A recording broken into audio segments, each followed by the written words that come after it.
If I asked you whether something costs $30,000 or $465 a month, you would answer differently, even though it's the same thing. Here's the part most people never calculate. That $465 payment, stretched over 72 months at a very normal interest rate, doesn't cost about $30,000. It costs over $33,000. That's more than $3,000 you don't feel when you say yes. Not because it's hidden, because of how it's shown. That gap between what feels manageable and what actually gets paid is why this video exists. Because when we talk about money, the unit we use changes the decision we make. And monthly payment is one of the most misleading units people rely on. My name is Max, and I spend way too much time thinking about how people judge cost. Look, the title of this video isn't saying monthly payments are evil. It's saying they're the wrong tool for the job people use them for. Monthly payments are useful for cash flow. They are terrible for evaluating value. And once you understand why, you start noticing how often decisions are quietly shaped for you. Here's the core issue, stated plainly. A monthly payment is not a measure of cost. It's a pricing interface.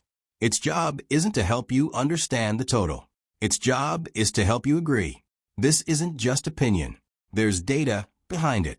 The Consumer Financial Protection Bureau studied how people choose financial products when prices are framed differently. Even when interest rates are similar, people still choose the more expensive option when prices are framed monthly. That's not a rate problem. That's a measurement problem.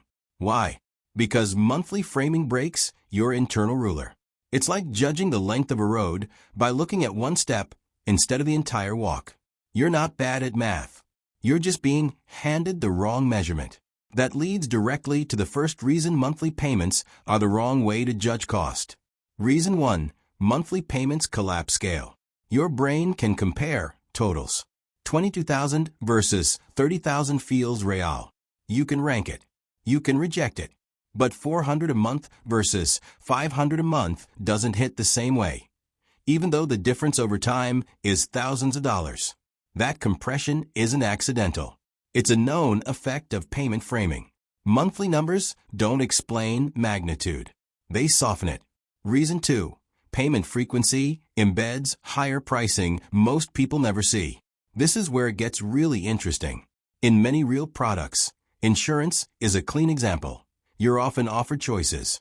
Pay annually. Pay semi-annually. Pay quarterly. Pay monthly. Same coverage. Different total cost. The more frequently you pay, the more expensive it becomes. Why? Because frequent payments create administrative work. Billing cycles. Processing. Reconciliation. Customer service.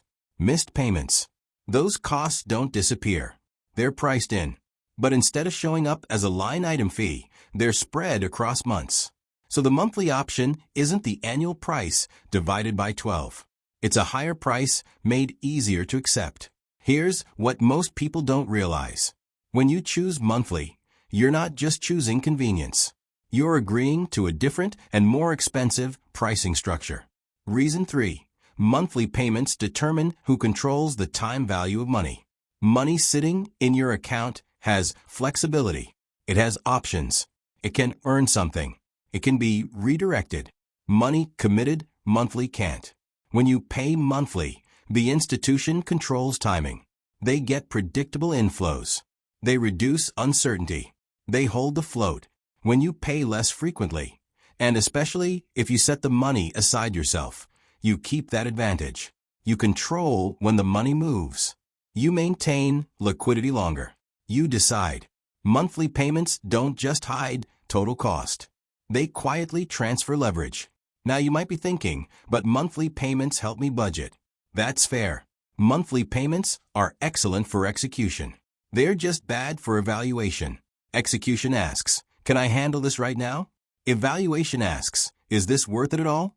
Monthly framing replaces the second question with the first. So here's what actually changes your decisions. Before agreeing to any monthly payment, force the total cost back into view on paper. Compare payment frequency before comparing features. And if you're capable of holding the cash yourself, do that instead of giving up the structure. Because growth doesn't come from making things feel affordable. It comes from using the right unit of measurement. If you want to find the hidden money that lets you convert monthly payments into annual ones, watch my other videos. Thanks for watching. If you're someone who keeps saying yes to monthly payments and wondering why progress feels slower than it should, make sure to hit the subscribe button and give this video a thumbs up.